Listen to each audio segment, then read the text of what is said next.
Hey everybody, what's up? This is Mr. Hancock here.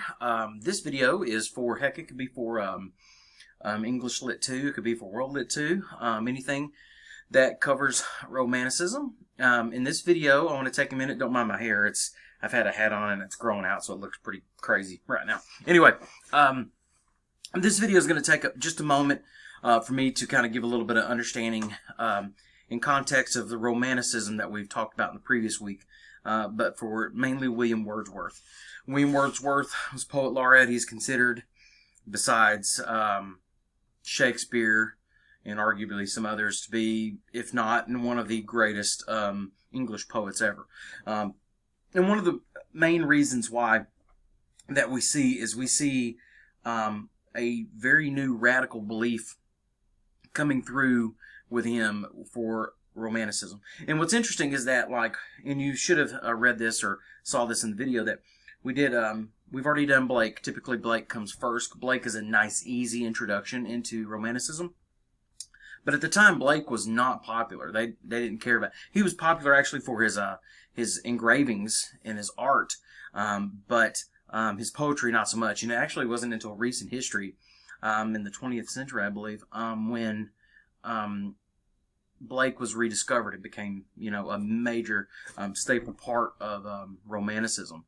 But Wordsworth was the stuff back then. When it was happening and everything, he was the stuff. And a big part of that, going into major parts of Romanticism, the idea of nature. The whole idea of individual experience and nature.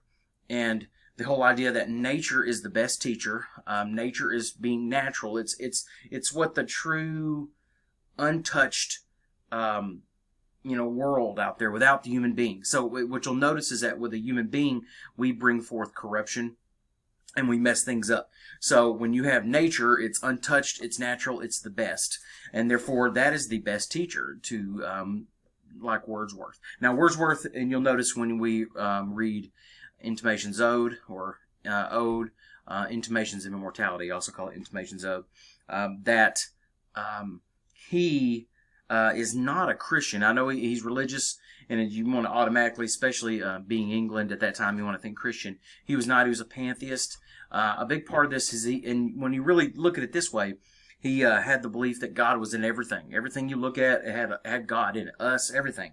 And so the whole idea of it being perfectly Christian, he might have some elements and stuff like that, but we really look at what he's trying to say and how important nature is to him. We definitely see a touch of it's mainly pantheism, however you want to put it. So when we're looking at that, we'll notice, like I said, nature. Nature is the best teacher. We see that with expostulation and reply and the tables turned. And you really see this when he goes in with the conversation back and forth. It's like the guy saying, hey, get off your butt, quit daydreaming, and let's go to school, let's learn something, let's do something better.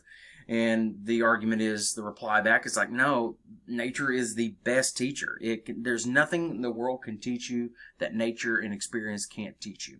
And then we go, and on the tables turn, it's like coming back. He's like, hey, man, why you all upset? Why are you getting worried and worked up all this stuff?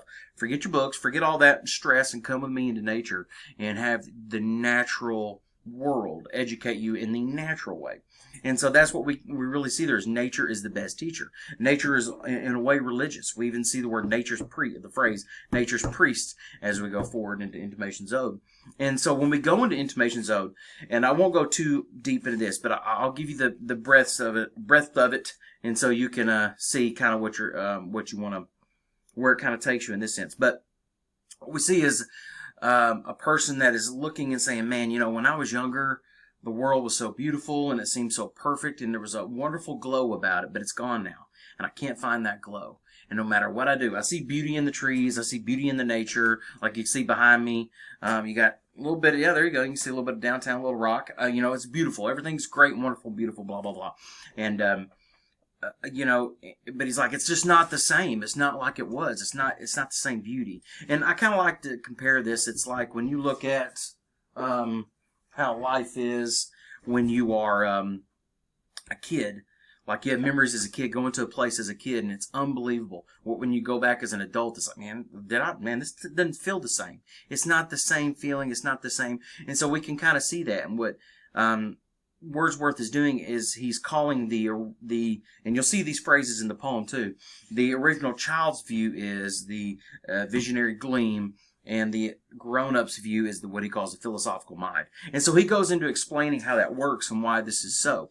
And that in his belief, and you'll see this in the poem, is that when you are first born, you are innocent, uncorrupted, and closer to God. So you see things in the real celestial light, as he'll say, something more pure, innocent, natural, the way it's supposed to be.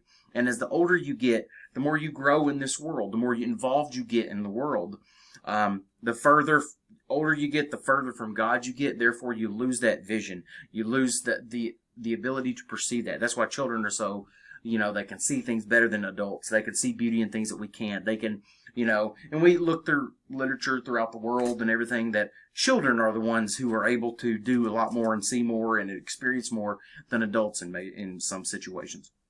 And this is a big part of that. The older you get, and the more worldly you get, the more corrupt you get. And therefore, the further away from God you get.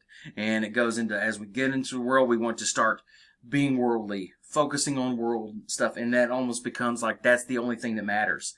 That not God, not what happens after death, or where you came from in the first place. None of that matters. What matters is the whole, humanity of what we've made as a species, a race, or whatever. So that's the way to kind of see that and to look into this. And at the end, he's like, but it's okay. I'm still going to enjoy what I have, what I've been given.